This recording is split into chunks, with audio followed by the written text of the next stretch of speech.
Uh, Good evening. Good evening. Welcome to the Walker Arts Center. I'm Andrew Blauvelt, the design director and curator of architecture and design. And welcome to Drawn Here and There, which is a special edition of our ongoing series, Drawn Here, which shines a spotlight on the design community of the Twin Cities and beyond. While the mantra of collaboration has been at the forefront of many of today's design discussions, creative partnerships between designers are as old as the profession itself. However, with today's interconnected global design scene and the communication tools available today, collaborations between distant geographical locations have become much more feasible and thus increasingly common. Drawn Here and There looks at two leading design partnerships, one half of each partnership based in the Twin Cities, the other thousands of miles away. The most distance is featured in tonight's speakers. We can learn more about their long-distance working relationships and what it may mean for design practices in this century and the possibilities of being in two separate places.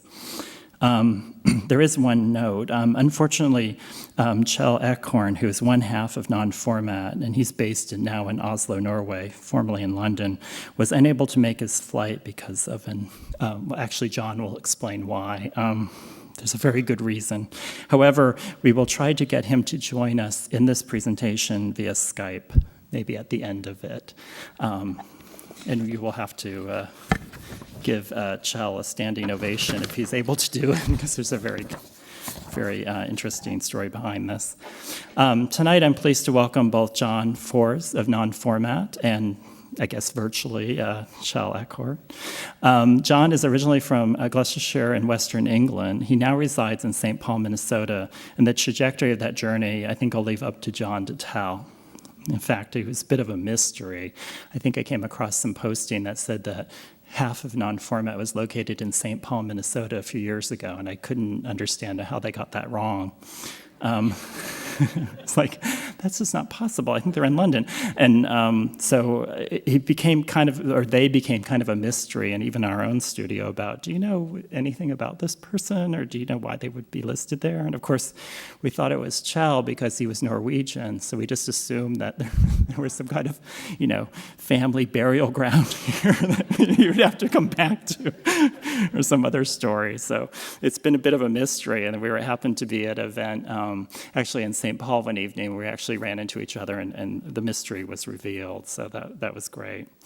Around 1999-2000, Jon formed a partnership with Kjell, originally in London, where they were both working as graphic designers. Kjell studied at Central St. Martin's in London, while Jon studied at Cheltenham School of Art and the University of Leicester. They began their work together on the influential music magazine The Wire before branching out onto a variety of music, fashion, and publishing clientele. Their particular fusion of type and image has been highly influential, defining in many ways the look and feel of graphic design at the turn of the millennium. Their work has been honored by the New York Type Directors Club and the Tokyo Type Directors Club, the British Design and Art Direction Awards, among many others, and is actually the subject of their monograph, Non-Format Love Song, published by Die Gestalten Verlag, which is actually on sale in our bookshop downstairs. Please help me welcome Jon Forss of Non-Format.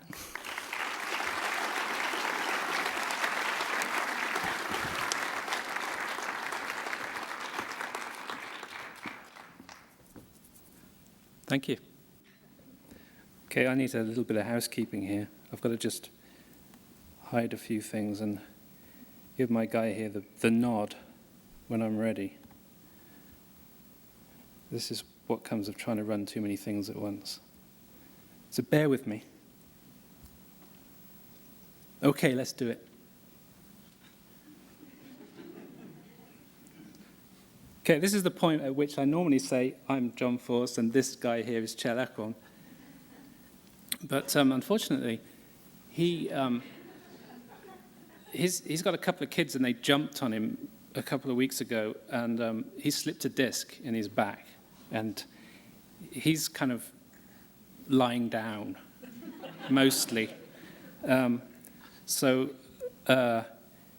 he's unable to be here, and it's a real shame. He was really looking forward to it, and so was I, because I'm not used to doing this on my own.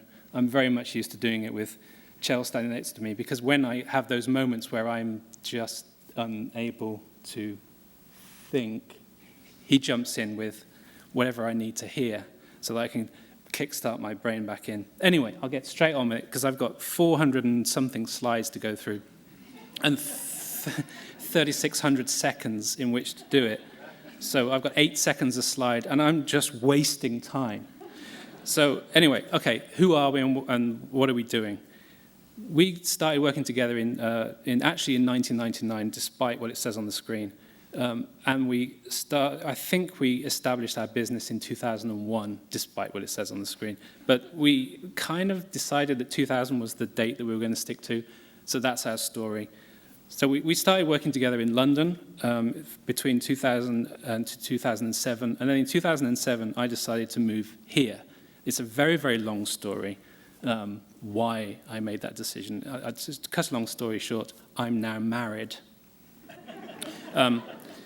So we then had a base in the UK and the US for these 2 years until last year when Kjell decided that he'd had enough of London, sitting there on his own, and he would move to Oslo. So now he's working in Norway. So we now have a base in Norway in the US, and that's how we do our business.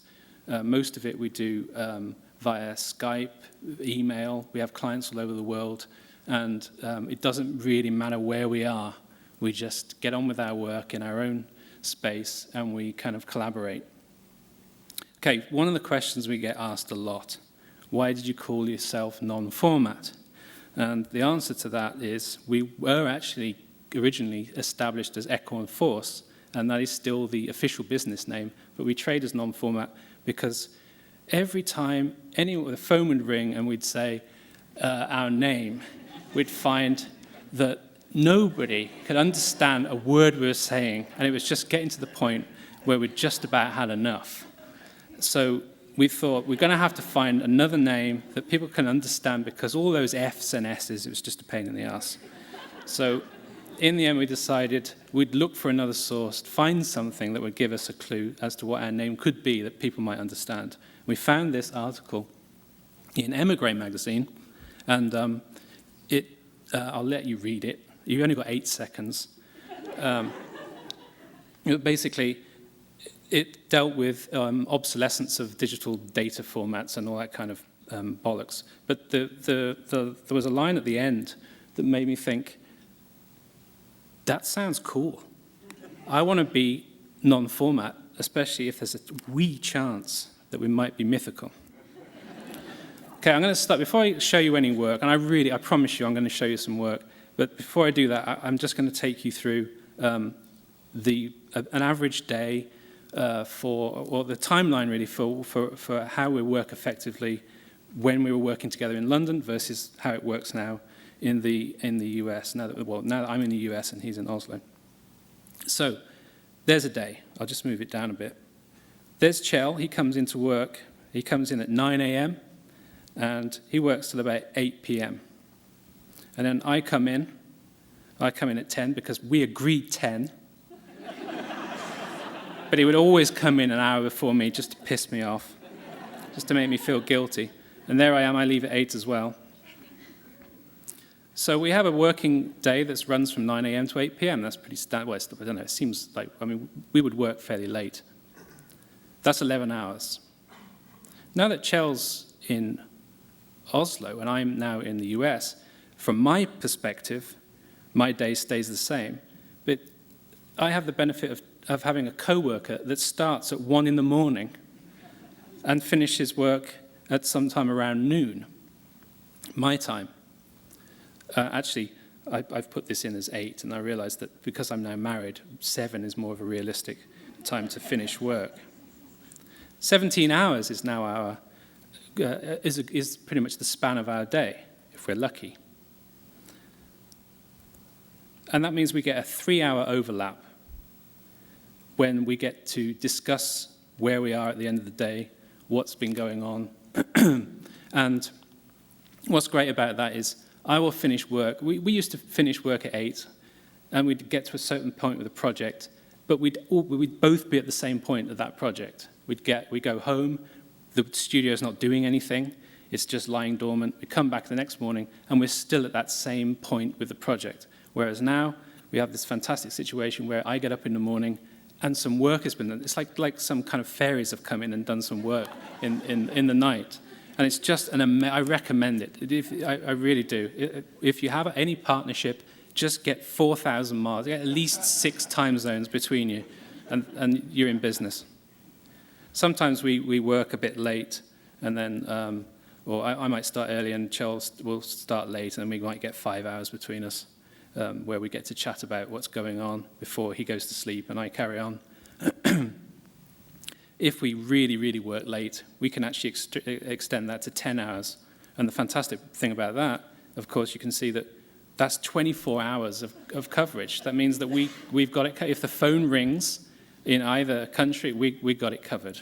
We're a 24-hour operation. That's only if we work crazy hours. What we need is someone in Japan, and then we'd have it.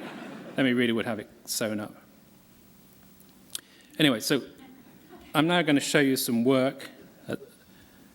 The first section of this is really just getting to the heart of what it was to be a graphic designer in 1999 and 2000, which is, I can't believe it's 10 years ago that we were really setting out together.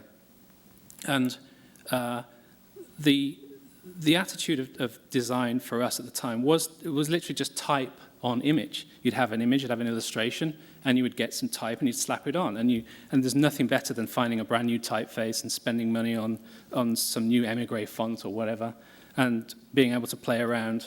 So we would predominantly get in illustration or photography, put type on top, and it would be a case of finding interesting ways of laying stuff out. And that was pretty much the route.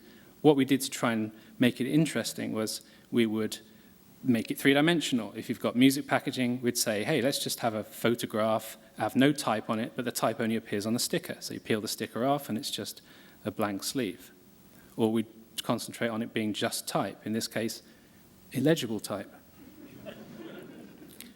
Or image, we'd find a way of creating an image. In this case, a Jesus button. Those of you at the back can probably see that. But that's the face of Jesus. No, maybe you can see him.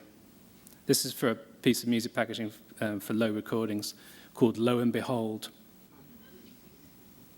And then for Red Snapper, for example, we would have a woven label made and stitch it across the sleeve. So we're finding a way of getting out of that mindset of something just being typography on top of an image, but finding a way of creating a story or it being three-dimensional.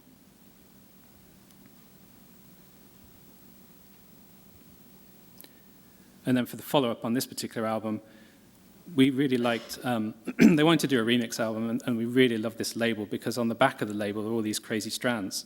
And we thought, what if we print what if we have the label made so that the title is written in reverse, and then you pop it into the jewel case, and then when you flip it over, you can see the title, but it's kind of all broken up in a really organic kind of way.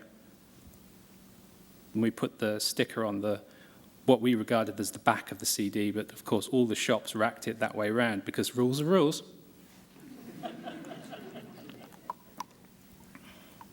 So at the same time we were doing the Wire magazine, which Andrew mentioned. This is a sort of independent music magazine. When we took it on, it was a bit of the design was kind of a little bit rooted in the 70s, a kind of 70s rock feel, and we wanted to make it sort of modern. So we pared it all back and gave it this kind of simple sans serif treatment. But again, this is typography on top of image. It's very simple, very straightforward. I need to speed these frames up, don't I? This is what you do when the band's called Jackie O Motherfuck. And then, so we would do a different type treatment for every month. In this case, something you can't read. Black on black. This was designed to look like a folded poster. This one we stole warning signs. We thought they looked cool because they looked really American to us. This treatment came about as a result of a dispute over the cost of the photography shoot for the Autechre cover, and we got pissed off with the editors who were complaining about a few £100 here and a few £100 there, so we did a credit card as the type treatment for that issue. This one, the cover, I think, was Faust, and they were photographed in a factory, and we decided to use, I would call them sticking plasters. I think you call them Band-Aids. You go with brand names. The Lou Reed photographs arrived in a FedEx box, and there's just something about those barcode labels that just makes me want to hug myself. So this was Aphex Twin. We got this guy. This Aphex Twin is a kind of electronic pioneer. He was kind of like lauded above so many people at the time. And it was almost like getting him on the cover was like getting Jesus on the cover. And I had this idea that maybe we could borrow some lighting from Caravaggio, and particularly the kind of chiaroscuro effect you get with light and dark. And I really like the idea of maybe we could go into a studio and shoot it dark. And it could be that, because he was there with his posse, and they were going to be photographed as well. And we thought maybe we could riff off this kind of idea. And when we got to the studio, Aphex Twin was there, and he's a scary guy. If any of you have seen some of his music videos, he's just a scary guy in the videos, and he's just as scary in the flesh. He was playing around in the studio with his mates, putting pantyhose on his head to look like a bank robber, and he wanted to be photographed like that. And we thought he looked great, so there's absolutely no reason why we wouldn't do that, and that's why we have that cover in the end. But one of the shots that came out of this for the feature was this shot, where they're all messing about. And there's just something, I looked at that shot, and I thought, oh, wow. We actually got that. Okay, I've put this one in because I wanted to show you just how ridiculous we were. We had no clue about software. Adobe, we had Photoshop maybe, and the Max was so primitive that you could barely do anything with it. And we were using Quark Express to put all of the pages together. And we got this commission in to do, well, this is The Wire. So we decided we'd do an illustration for this, for Henri Chopin, who's a concrete poet. So he deals a lot with typography. So we decided we'd do a typographic solution for the image.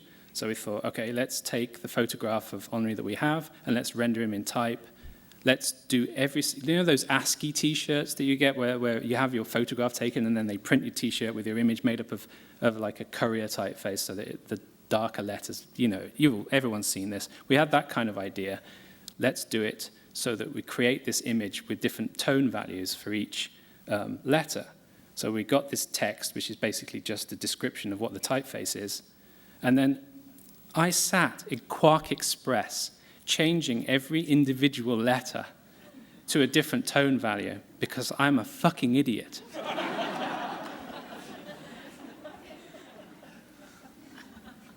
I had no clue how to use Illustrator or Freehand or integrate it with Photoshop, not a clue. And it got to the point where the deadline was looming. It's like, they're going to press, like, now. How are you getting on with that bloody illustration? And Kjell came around the corner, and he just said, I've done like half of it. And he said, that's it, it's finished. Look at that, it's finished. That's what printers look like. So we integrated it into the layout, and lo and behold, we actually had something that worked. Thank God. This was also done in Quark Express. It was done in Quark Express. This was done for Barry Seven, who put together this album of electronic music, and he wears these fantastic Karl Lagerfeld glasses. And he came to us with this big box of stuff that he'd gathered together from sort of 1970s scrapbook stuff. He'd taken out of magazines and things, and he was really into electronic music and from that era. And we kind of had this conversation with him, and we decided, hey, let's just do a portrait of him in his glasses with circuit board hair. It would be crazy. So we did that, and we integrated it through the packaging. Bit of this and bit of that. And then we ended up with that. He came to us several months later and said, I loved that. It was a fantastic sleeve. It did really well. Can you do us another? I'm going to do another album. It's going to be Barry Seven's Connectors 2. Can we do another album? Same thing. Just do me the same thing. And so we thought, well, we'll do a girl. I haven't, unfortunately, I tried to find the scan of this, but I haven't got it. We did a girl, so that we thought, well, you can have a girl on the other cover. So we've got Adam and Eve or something like that. It'd be fantastic. Did a girl, presented it to him. He hated it. He hated it. He said, why on earth have you done this? Well, what's wrong with this picture of me? So we thought, fine. So we did a picture of him, but we put the opening on the other side, and we had it so he's facing himself, so there's this kind of narcissistic riff. And in fact, the record opens on the left-hand side, so that technically he's on the back. So this is illustration with gold overprint for the type. This is old. This is fairly old stuff. We're talking early noughties, I would say. I say noughties. I don't know if it's aughts you say here or something really crazy. It's noughties. Everyone knows it's noughties. The last decade with the noughties. Anyway, type as image. This is the next section. This is where we started experimenting and realizing that we could make type the illustrative element. It could be that it could be more integrated, meshed into the image. And we started experimenting with Photoshop a lot more. We still hadn't got our head around Illustrator yet. So we were doing things with typography and image. And then we got this, the Wire the issue with Matthew Herbert, who's this kind of social and political sensitive musician who was campaigning against the war in Iraq. And we decided to treat him like a politician on the cover. And on the inside, we took the USAF, the United States Air Force typeface that you see on the side of the bombers. And we integrated it with these kind of organic shapes of flowers and birds. There's a little peace dove in there somewhere. I don't know if you can see it. And then we ran this through the entire issue. So we would do a different treatment for each issue. And it was just too much to do a different treatment each time. And the Wire absolutely loved this. They thought, oh, this is us. We can see this as something that we own. That's a very advertising term, something that they own. And they ran this through. So then when it came to the next issue, we thought, well, okay, that worked. Let's continue this. Let's take the typeface, but then let's do another kind of treatment. Let's make it look like it's fraying. And we had this big piece of black velvet lying around in the studio because we used it as a backdrop. And it was always fraying everywhere. And we just gathered up the bits of crap off the floor, stuck them on the scanner and scanned them in, and then photoshopped them to make all the type look as if it's fraying off and decaying. And again, we ran that through the issue, but we made sure that there was a sense of scale, so that no matter what size the headline was or the type that it was going to sit on, we would set that first and then put the fraying parts on top, so that the frayed parts would always be the same size. It was like that for us was like a paramount consideration. We don't want to be setting it and then scaling it up and down because it takes away the magic, what little there is. And we ran that through several issues. And we had confidence to keep it going for a while. This is the State of Song issue. We used songbirds and we blew ink through straws because that was our take on using breath. And then we followed that up by doing an outline version, which meant we could overlap parts of the type to give it more depth. And then for the MF Doom issue, we had this guy come in called Cy Scott. He was fresh out of college. He'd never done any work for anybody before. And we saw his work and we just thought, man, look at that. He sits there and does this stuff by hand. And we empathize with that. We know what it's like to sit and do something for hours and hours and hours by hand. And we thought, let's run this in a whole issue of the magazine. So he came in and stooped over his light box for about a week and did all these headlines for us, each one by hand.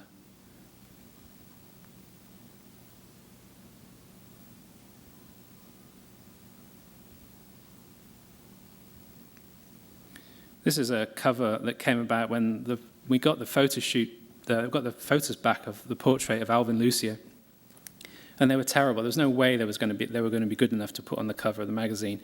I mean, it's not just that he was an old man, but it was that they just weren't good shots. The features images were good, but we just didn't have that one that we needed for the cover. So we thought, well, let's just riff off what he does. This guy, he's a kind of 1960s performance musician type thing. He would put electrodes on his head, and then he'd connect them. Instead of connecting them to a polygraph, he would connect them to instruments like drums. So his brainwaves would make a drum beat or a guitar strum. So he would literally just walk on stage, sit in a chair, put some electrodes on his head, and then have a good think. And then all of a sudden, this music would come out. And so that's why we did this kind of polygraph illustration rendering. This one is the riff cover where the repeat motif was the theme, and we did this as a joke. We put this cover together where we took the masthead and we just repeated it down the cover, and we got the editors in and went, look at that. And they loved it. So they said, let's do it. And the very idea that you get a magazine cover where you cut half the masthead off and you put it over on the right-hand side of the magazine where no one can see it, and it's not even at the top, is just mind-boggling. The very fact we got this through at all is testament to the editors. And then we got James Murphy. They said, the guy, the lead man from LCD Sound System. His publicist was going on a little too much about the fact that he will not do anything but stand and stare at you, they said. He will just stand and stare at you.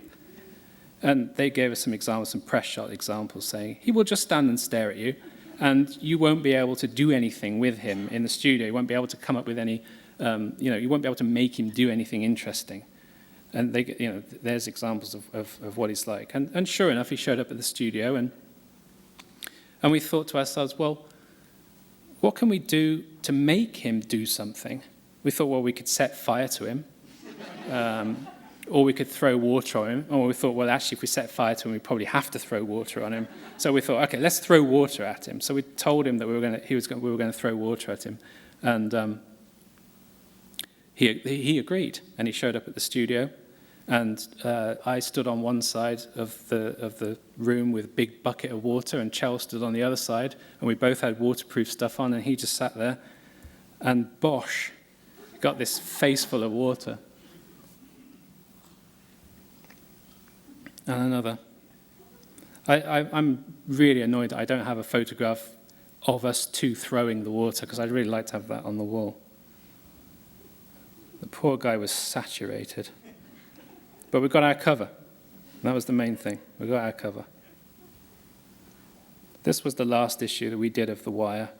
When we took on The Wire, we heard that the previous art director had worked there for 5 years, and we just laughed. It was like, 5 years? Can you imagine? How institutionalized is that? And then, like 4 years later, we were thinking, crap, we've got to get out of here. So we did this. We sent The Wire some flowers.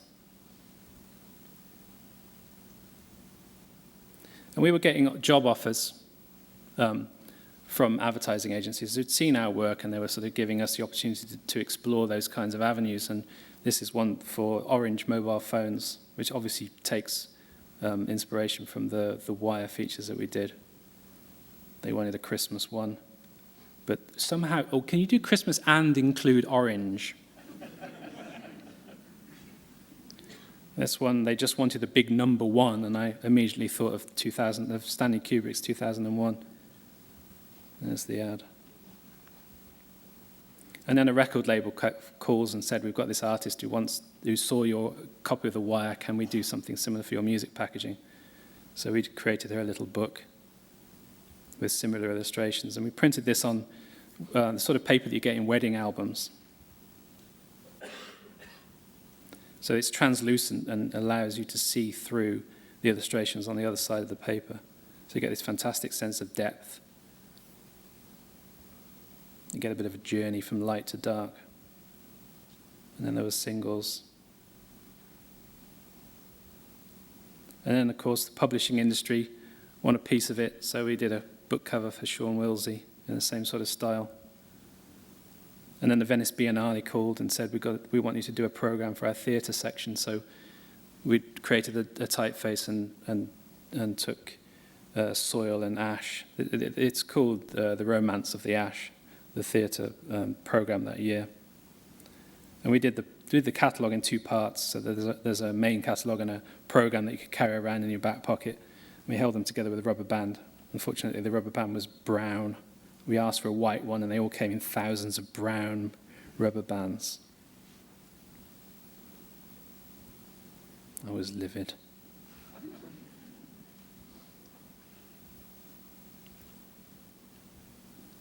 There's your poster. And then Nike called, and they want a piece of it too. So we did branding here for LeBron James, using a similar sort of technique, integrating all these expressive lines with bold type. This is for his Zoom LeBron 3 basketball shoe.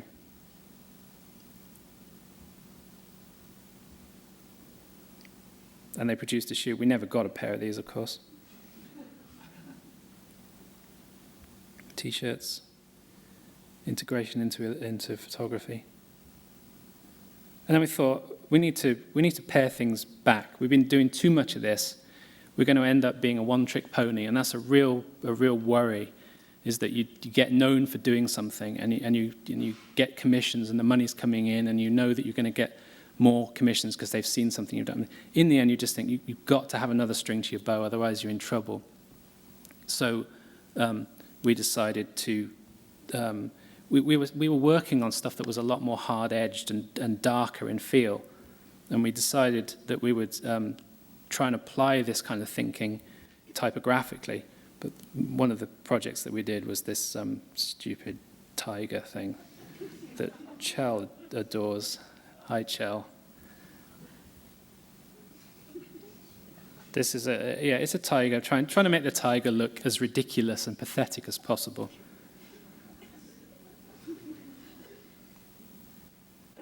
But we were using typography that was, it was pretty simple stuff. Just fill in the counters and, wow, we've got a trendy font.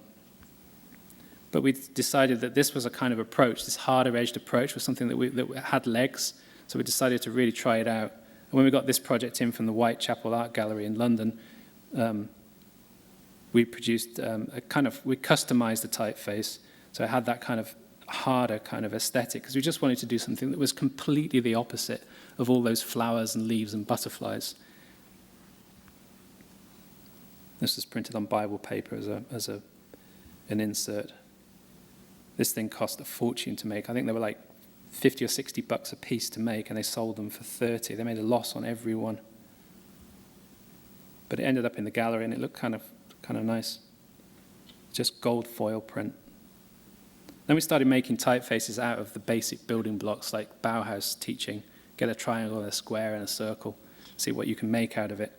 And there was a kind of sense that this sort of typography should be uniform, should adhere to a rule. And we decided, sod the rule. Let's just make it expressive, make it emotional, but still constrained.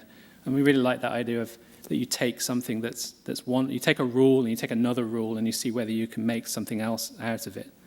So in this case, we had a limited number of shapes, but we decided we would allow the E to be high if we wanted, and we would allow just an L to be an awkward shape. The things that were slightly compromised. This was done for the Wire magazine, and unfortunately they didn't like the C and the E, so they made us put some little cuts into it. But I don't mind those. So that was used through the magazine.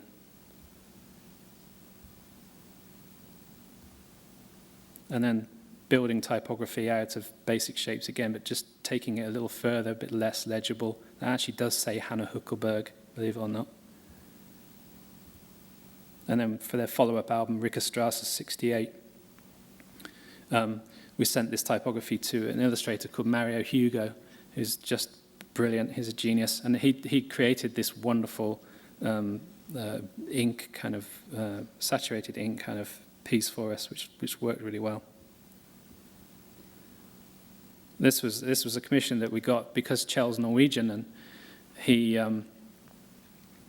the Norwegian embassy called up from London, and they said, "Can you do a poster that commemorates the 100th anniversary of the independence of Norway?"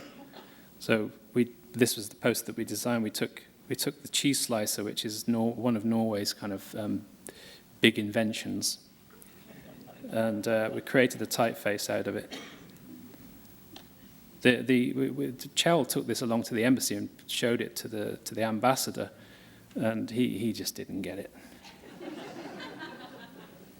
But he went with it. He let us do it. It was good. And then we printed all these little icons of things that you can do in Norway, in the shape of Norway. I wanted them to be really, really tiny, of course. It was my revenge on Kjell for that Henri Chopin illustration. I wanted him to sit there for hours and hours and hours, but he did them a little bit bigger than I wanted. So this is another typeface, again, made up, just constructed from stuff, from shapes. But we gave it a perspective slant. This was done for a band called Tube, but they rejected the cover. They didn't want it. And we never want to waste our time on anything, so we just used it on another project. This is for Cursor Minor called Dance Floor. And for this, for the imagery, we remembered these fantastic paintings by Roy Lichtenstein of mirrors, which we always thought were really fantastic pieces, trying to convey a space by just using these flat color. So we created these motorcycle helmets for Cursor Minor cover. There's several of these to go across the packaging. Flat shapes, three-dimensional space. So then we started messing about with super bold, what we call super bold typefaces. Whether or not we invented the super bold typefaces is for you to decide. But we really, really fell into this. This was just like, wow, we're going to do this for a while now. There's so much potential here. We can take a typeface and we can super bold it. We can make it fat and aggressive and almost illegible. And it just was such a fresh thing to our eyes at the time. We used it on a book cover. We did a hand-drawn poster for Letraset. Nike wanted it for a shop display in Vegas. This is printed gold on white leather. We made it into wood block so that we could actually print using the wood blocks. So we get this kind of result, which gave it a nice organic quality. And then this is another super bold typeface we created for Loaf, which is a record label that wanted some unique packaging. So we did these kind of like, they're 12-inch square grey board with a print in a documents envelope stuck on top. Very low tech. And then on top of that is silkscreen printed, the type. So that would be the print inside. And then we silkscreen over the top. So at the top is the recording artist's name, and below that is the visual artist's name. They're given sort of equal billing. That's Grand People's poster. There are several of these. Different colors for each act. This is Sam Weber. His stuff's great. And then we were asked to do Varoom, which is an illustration magazine, a UK-based magazine about illustration and made images, and called Varoom. We were a bit annoyed with the title. We just didn't think it could work with the name Varoom, especially with the two O's, because it really looked. Every time we did a logo, it just looked like a car magazine, especially with the two wheels. And then we decided, hey, let's do the triangular, and then we'd get across the O problem. But we created another one of these super bolds for Varoom and attacked the editorial design for this. We tried to give it some personality, but we wanted the headlines to step back a bit from the work itself, let the work speak for itself.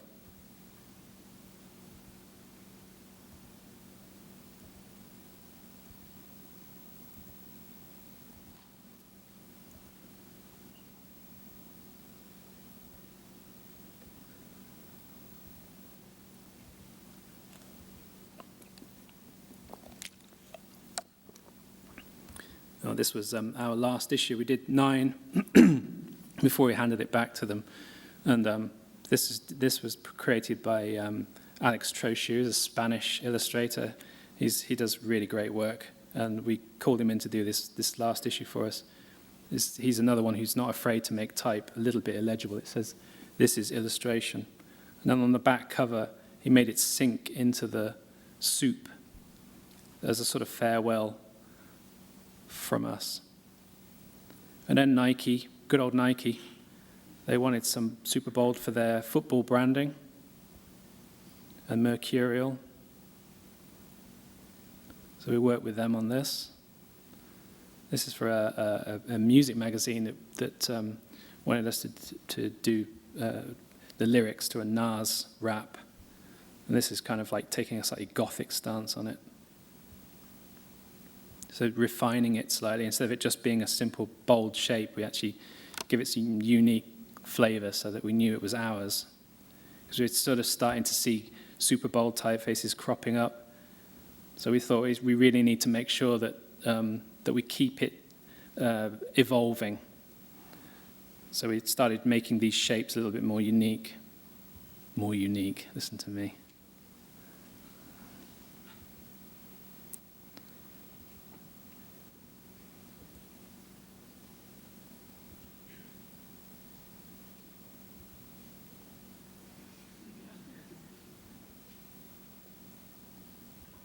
And developing this on further, trying to make it sort of extend onwards and onwards, so that there's always another way of taking it on. Even if you just take a basic element from one typeface, you could always create another typeface from it. So in this case, these kind of blob shapes have evolved quite a lot. So we now have this for vowels, which ended up on the packaging like this. We only needed 8 tracks, so we just did numbers 1 to 8. Don't worry about those 2 guys, they're not the clan. There's some English pagan Stonehenge worshippers.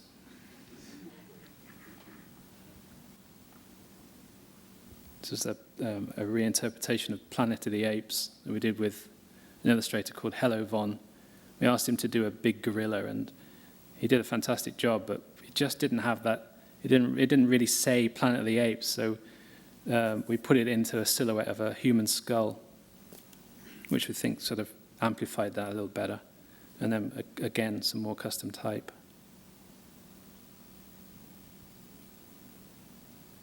This type was something we'd done a while ago, but we decided when this job came up for Lynn Form, who's an LA-based architect, that for his book we would apply it.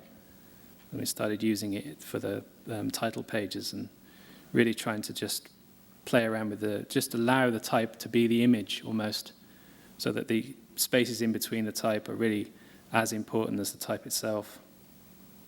Because one of the things about typography for us is just that it's almost like abstract art. The closer in you go on a piece of type, the more fantastic it looks for me. It's just bold and it's just shapes, fantastic shapes.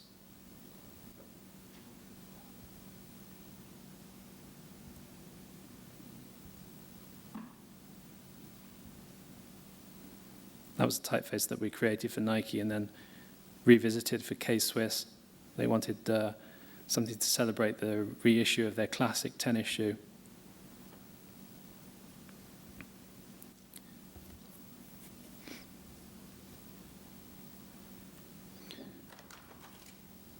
The Moog acid sleeve, this is taking the blob shape that we've been using a lot, but just trying to create another typeface where you have real extremes between the bold parts and the light parts. So there's it's like a weird sort of elephant dance kind of thing going on. And this is something that we developed a lot afterwards. This was the start of it, really, that sense of the ungainliness of a typeface having incredibly thin lines, but also really super fat parts. We got Dan McFarlane, who created these fantastic miniature synthesizers. They're all about the size of a matchbox. They're lovely little things.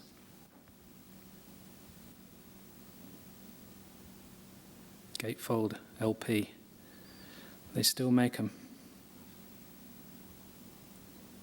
And then we took, never wanting to discard anything at the end, we take that shape and create another typeface.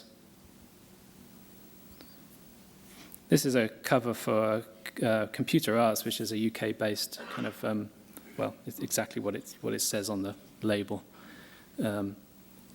They said, would you design the whole cover? We want to do die cuts. So you can use die cuts in any way you like. And we just thought, well, we'll just punch holes out of it and create type. And then we realized that the die cut could be used as a window, like an advent calendar. So we created this cover that looks sort of semi-abstract, again, just reveling in the shapes. But then when you open the windows, it creates type. So then it says the word birth. And then inside, after you've opened the front, you get this huge expressive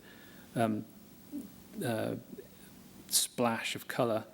And this is the result of realizing that there's only so many bold typefaces you can do. We've got to keep this moving. We've got to find another way of getting another string to our bow. There's always this constant pressure, this sense that we're being hounded, chased through the woods, that we've got to get another direction going. So we were experimenting with photography, which I'll get onto a little bit later. T Magazine, the New York Star magazine, called us up and asked us to create a typeface for their fashion features. And of course, at the time, we were obsessed with this idea of super fat and very, very fine, especially as we really love the fashion magazines, especially Fabian Baron's art direction. He always did those in Harper's Bazaar back in the early 90s, late 80s, early 90s. He'd always did these fantastic spreads with really fine, he'd use Dido, but it would be this super fine cut. And I always loved that. And as soon as we learned how to use Illustrator, it gave us the chance to actually create this stuff ourselves.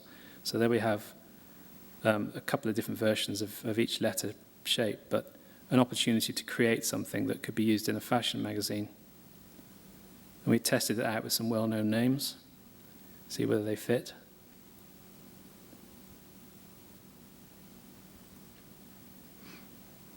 R.I.P. And this is how they were used in the magazine. Of course, the art director was the one who designed the layout, so we didn't have any control, but we really liked these. I think he did a good job with them. And this inspired us to then create our own version for sale. We'd always beforehand resisted the idea of selling our own typefaces because as soon as we made them public, as soon as other people could get hold of them, then it meant that what made our work ours could suddenly be available to everybody on the planet. So we always resisted that idea until someone just called us up out of the blue and said, go on, do a font, do a font. So we decided, okay, we'll do one. I don't know if we'll ever do another one, but if you go to Hype for Type, you can buy this. And it's available in 2 weights. There's the thin and there's the filled-in version. All the characters. And this works so that you have a chance to mix the two together. It's kind of schizophrenic. So Very Elle.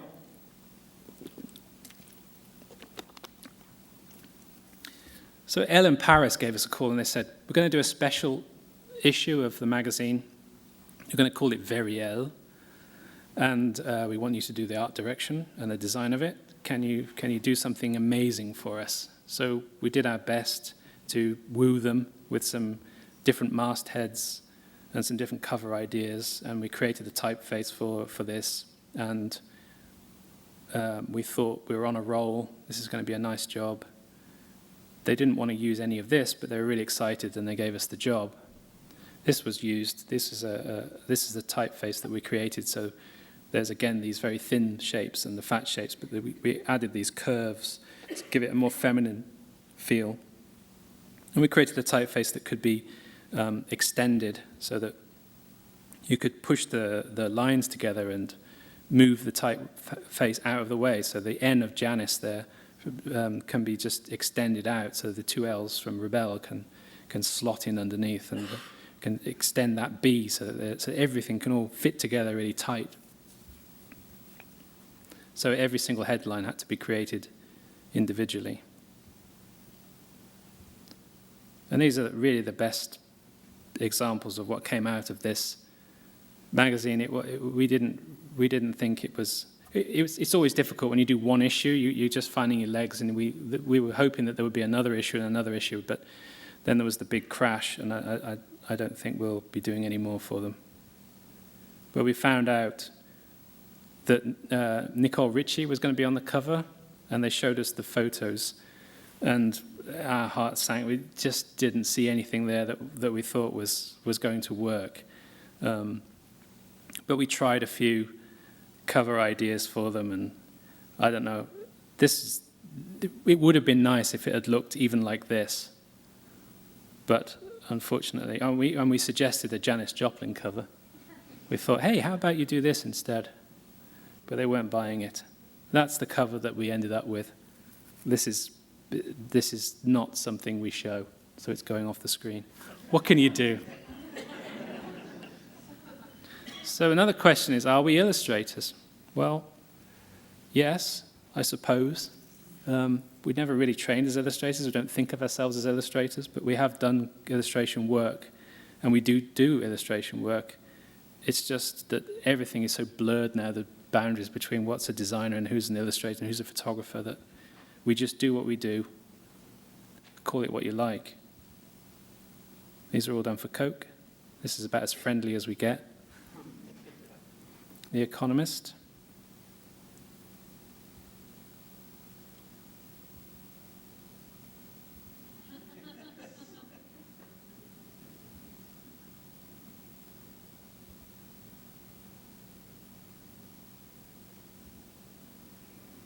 And we've just recently done some IBM ads. They're doing this fantastic campaign with flat graphics that are very much in the sort of Paul Rand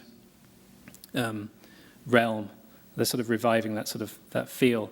And they asked us to do this to get across the idea of a supply chain. So we gave them a kind of semi-abstract flow chart, as it were. And they've been a fantastic client because we supplied them, we gave them about 10 options, and we threw this one at the end because we just thought they'll never go with it, but this is the way we would like it to look if they would only go with it. And this is the one they chose. I don't know if this is actually a word, but we've kind of, like I was saying earlier, we've tried to incorporate photography into type as well. So instead of just being illustration on top of type, we've tried to find a way of getting photography involved in type. And it started with the photography work. We do a lot of work with a guy called Jake Walters in London. We've had a kind of long working relationship with him for many years. And we work with him in the studio on shoot, and then we'll take the raw material and work on it until we create our own images. And this kind of liquid theme is something that we've been pushing a lot. At one point, we really tried to see if we could explore the idea of putting three-dimensional photography imagery into typography. So this goes back to the bold era. This was the back cover of that. They nearly rejected the design because they thought we were being lazy on the back. Fair enough. This is something for a lifestyle magazine in Denmark called S magazine, and they asked us to do a 3 spreads, a 6-page feature in their magazine, and we could do what we like. So we chose to do the word blonde. But we'd been in the studio recently. We're doing a lot of this photography with splashes of milk and ink and different colored substances. And we built a typeface and really, really spent hours and hours in Photoshop pulling these images together. Because we invest a lot of time in something like this. It takes weeks and weeks and weeks to get this kind of work together in the hope that it'll be picked up at some point and get paid for eventually. That's the hope anyway.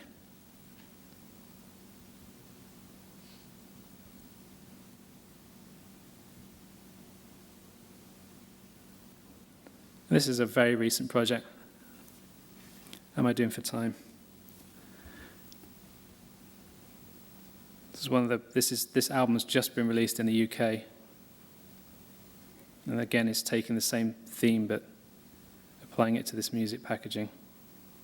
We did the branding, and there's a slipcase on the CD version, which is die cut in the similar sort of organic shapes. Printed gold on the inside. No expense spared.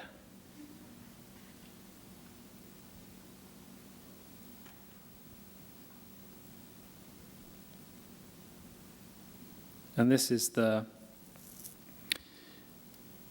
piece we've just finished. It's about to be published by Penguin in Penguin Classics in London. This is a cover for Dracula, done in association with Product Red. They asked us to do we had to take a quote from the book that they supplied, and we created a cover using that quote. But we sort of did it in the style of a kind of 1920s horror movie, Nosferatu type thing, with the glowing eyes.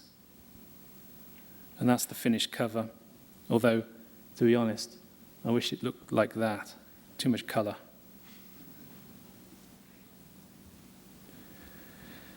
And that's it. That's what we're doing. Now, I was going to show you one more thing, which is not that. It is. Let me just find it. This came in today. Kjell has been hard at work on his back, lying on his back, hard at work on a music video. Well, not a music video, but an ad for Delphic album. And he sent it to me today, and I said, "Oh, I want to show this." So I'm just going to fire this up if I can get it to work. Hey, Jon, iTunes is still running. iTunes is still running? Yeah. Wow. I'm going to just quit that. There we go.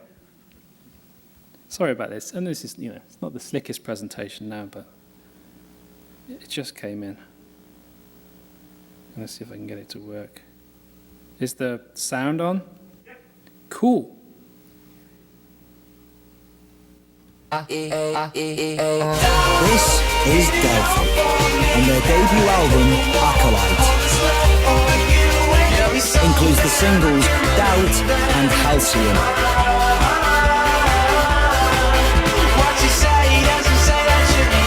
Delphic, Acolyte.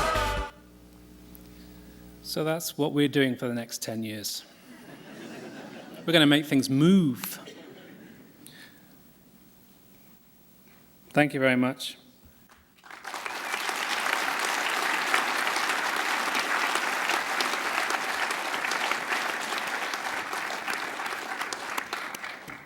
I think we were going to bring up the house lights a little bit. We have a little bit of time for Q&A, and then you're going to try. I'm trying them Skype right in. now.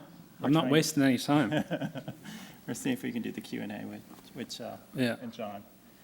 There are two persons with microphones, and that's in order for us to capture the question because they're webcasting, or you could repeat it, either one. So just think about your questions for a moment. Yeah, I don't know. Well. He's Kjell there. I'm here. Here he is. You going to turn your video on? No, are you going to turn yours? Oh, okay. There I am. Welcome to America. Cheers. There he is.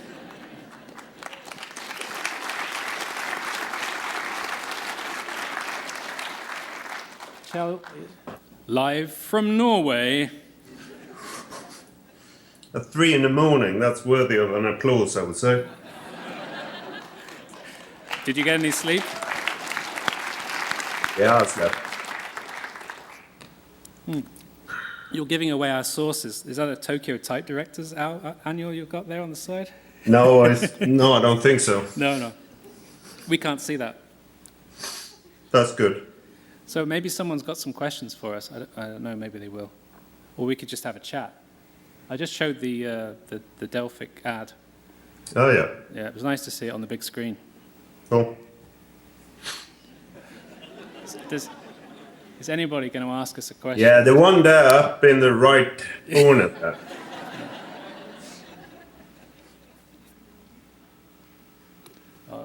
Hi. Hi.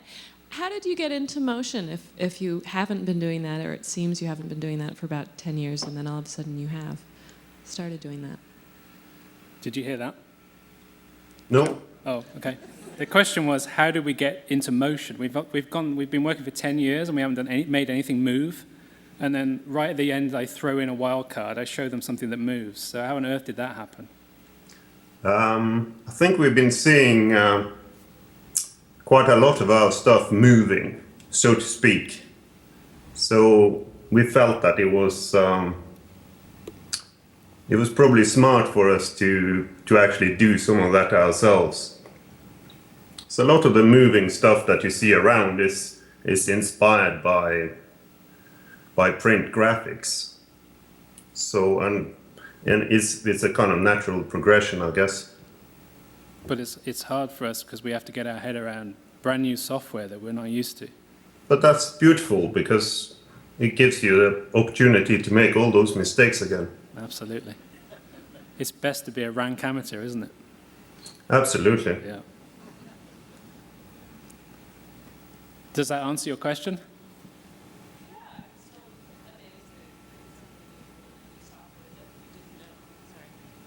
I'm still amazed that if it's software you didn't know, and then all of a sudden, seeing that clip at least, it seems like you've mastered it quite nicely.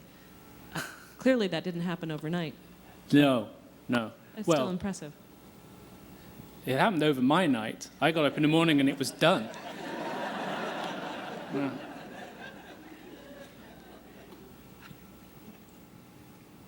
Anyone else?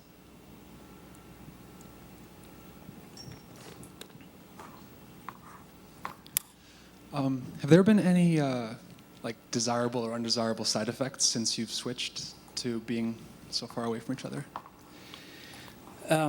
Did you hear that, Kjell?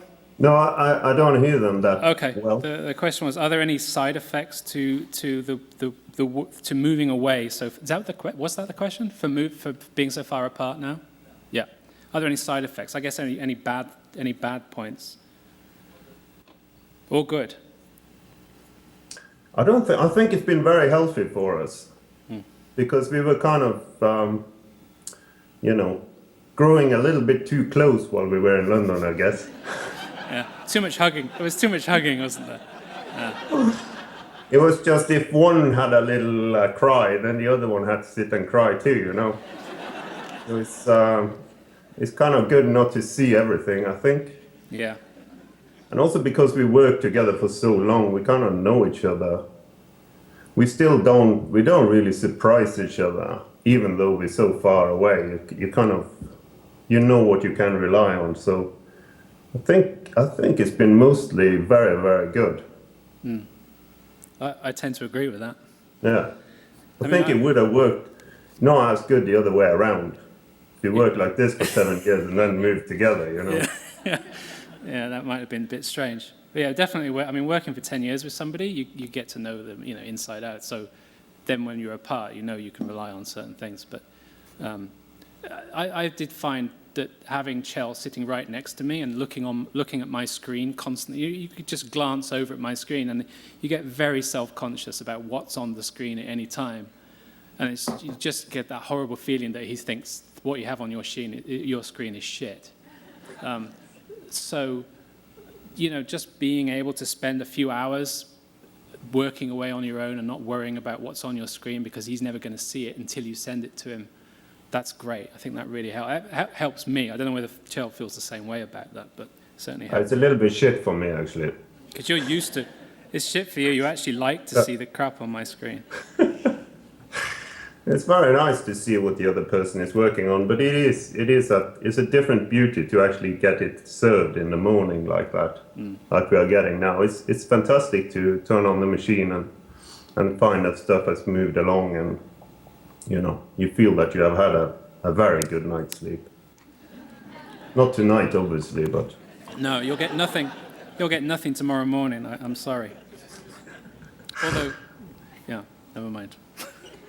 Well, I feel every time I see Kjell's face, I feel like I should be talking shop, and this is actually a day off. So I was about to mention a project, but I won't. That's good. There's another. Another question at the back. Oh, okay. Oh, you've disappeared. Oh, hello. I'm just testing out the audience. What do you think, guys? Can you see what it is? Cool. Take it off the screen. They've seen too much. Yeah, okay. It's like. So my question was about your photography, and do you guys shoot most of your own stuff? Do you prefer to shoot your own stuff? And what's your training in photography? Because you have really beautiful imagery. So the question is about the photography.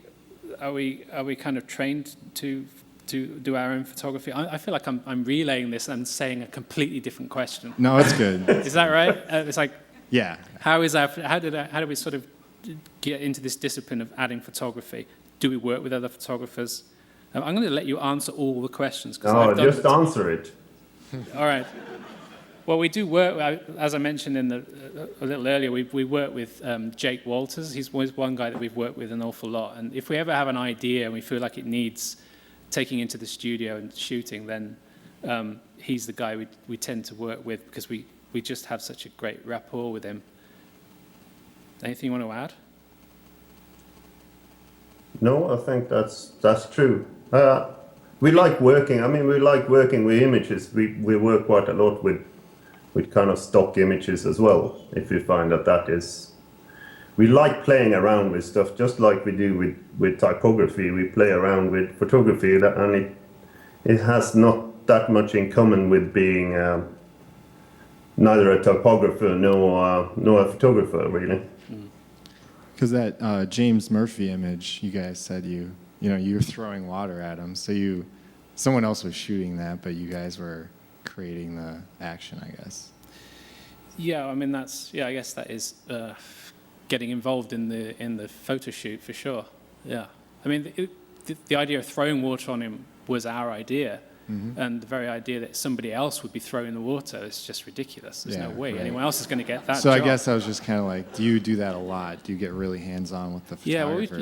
Yeah, definitely. Yeah, we like to. I mean, we wouldn't be that comfortable just phoning a photographer and saying, "Here's an idea, go away and do it, and see what comes back." We are incredible control freaks, so we like to go and nurse everything and see everything, and because then you have the chance to add input and say, "Oh, that's working, but it will work. Maybe it worked better if we try this and try this and try that."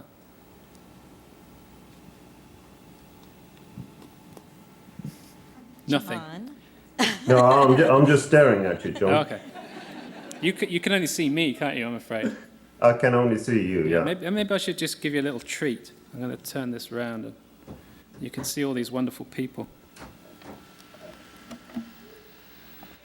Should we all wave? Yeah, look at that. What are you doing up so late? How do you balance your business part? Because if you work with clients all over the world and you guys are in different time zones, how do you decide who talks to clients and when, and how do you deal with the client interaction? Okay. So the question was, how do we handle the business side of it? The client interaction. We've got clients all over the world, so some of us someone has to answer the phone. Whose phone do they ring? Well, I suppose the answer to that question is we have two numbers, one for the US, one for Norway, and but people don't tend to ring; they tend to email. So that way they reach us independently. But they do call as well. Yeah, they do call. Advertising agencies normally call. Yeah, they like to speak. Yeah. Yeah, that's true. It's quite funny because we have because my name is Kjell, which is an odd name in England. When we had the studio in London, whenever the phone rang, the person would just say, if it was a person that we had never had any dealing with, they would always say, "Could I speak with John, please?" Yeah. And then if I said he wasn't there, there would be a pause. And then they would say, could I speak with Kjell? So, but yeah, I know I don't think anyone knows who's where now anyway. So No, I think that's an important. I mean, that just answers the answering the phone question. But I suppose the main thrust of the question is, how do you run a business based in two separate countries? We actually have our accounts department, if you want to call it that, is based in the UK still. So we run everything through the UK. All of our business is done from one source, and then we're in effect employees of our own business. But well, we run two separate companies that are kind of feeding off. Yeah. Yeah. That company that we work for never makes a profit, does it? It's a terrible business. It's the worst run business in the world. Yeah, their directors must be crap at what they're doing. Yeah, they're giving it all away to the workers. Does that answer the question? Okay. Everything else is classified.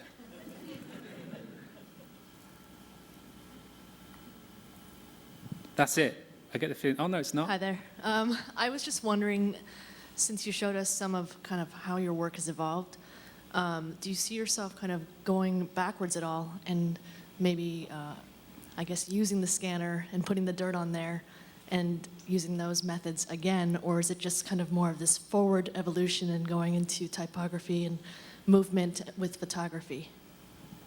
So the question is, are we always pushing forward with new technology, or is there ever a point where we might get our hands dirty ever again? Is that the question? Yeah. What do you mean by hands dirty? Oh, just getting like when we would put fraying type onto a scanner, or dirt, or soil onto a scanner and scan it in, and all that kind of. It seems it's more of an organic kind of. It's more analog than digital. And yeah. Mm-hmm. Yeah. Well, all that stuff's over. It always goes in waves. I think you do something for a while, and then you feel like going back and doing something completely different. And we are not very good with technology at all. No. As you have probably demonstrated with pushing Quark Express as far as you can as an image. Yeah. Yeah. That can only be done by idiots, but it's kind of charming, and it's something that we quite like. So having sort of lack of intelligence has never been a problem for us, I think. New technology is always exciting, but like Kjell says, we're so slow to pick up on it. Or to learn it. It takes an awful long time to get your head around those programs, and so we find ourselves falling behind in that respect. But when we do finally get our hands on it, it's the technology's been around long enough that all of the tech heads that made it become trendy have kind of done all the things they need to do. It's like when desktop publishing started and everybody was squashing type and stretching type because they said, woo, look what you can do. And then as a designer, you get hold of that technology after the tech heads have got it. You seize it off them, and then you can start doing something a bit more refined, or not really refined, not necessarily better, but just more that you feel comfortable with. And I think that we'll just take anything and see how we can work with it. So like with that Delphi CAD, I'm sure that people who run After Effects would be able to see right through how it's constructed, but we hope that our naivety, our ignorance for the way it works will just mean that we create something that isn't the same as everybody else is creating. Now I'm just rambling. Yeah, it's good. Yeah. It's good. More questions? I got a question for you. I noticed great typography and loads of avant-garde usage through your presentation. I guess my curiosity is what typographers inspire non-format?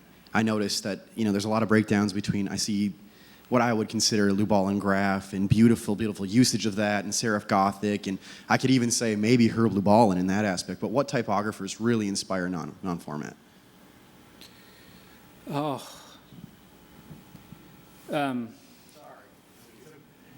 Yeah, that's just the question was what typographers inspire non-format, and of course the answer is all of them, but yeah, I mean you've definitely seen a pattern. You're mentioning some names that like Lubalin is definitely someone there that I admire greatly. And I mentioned Fabian Baron as well. I mean, his fashion, the typography he does for fashion stories, I always thought was fantastic. But I don't know. It's just there's too many to. If I pick some names, it makes it seem like I hate the rest. So I can't even begin to reveal my sources. What typographers do you like, Kjell?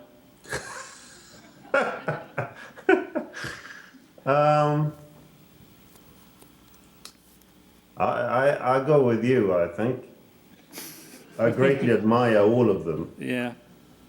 We've been tight-lipped. Not at the same time, obviously. No.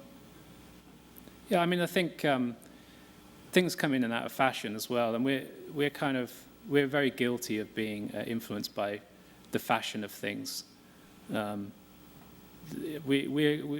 There's a I can't remember which book it was in, but there's this fantastic style wheel that was given as that was just on one page. There's this circular diagram with words, and at the top I think it started with good taste or something like that, and then the next thing was cliche, and then it became overused, and then it became just dropped, or I can't remember what the words were now, just so that you have this sense of whatever you're creating right now will either be super trendy, or it'll be a bloody cliche, or it'll be dead in the water because no one's going there anymore, or it'll be fetishistic because some backroom person has suddenly picked up on it and realized that it's so out of date that it's cool again.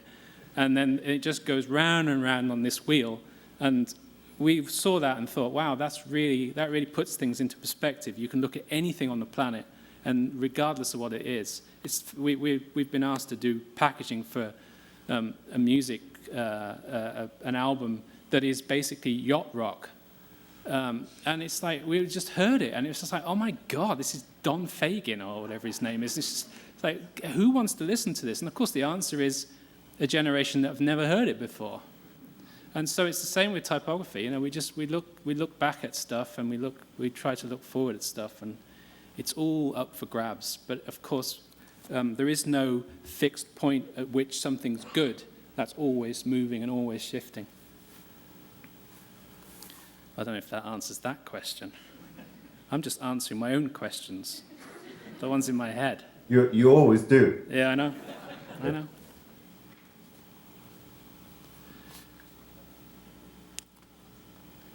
I think we have to be, don't we? You've got to go to bed.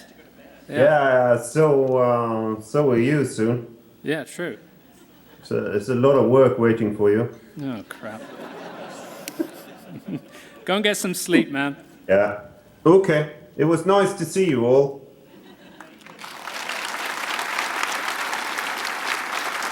Okay.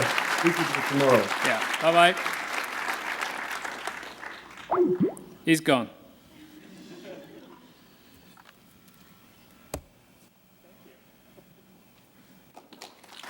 Thank you.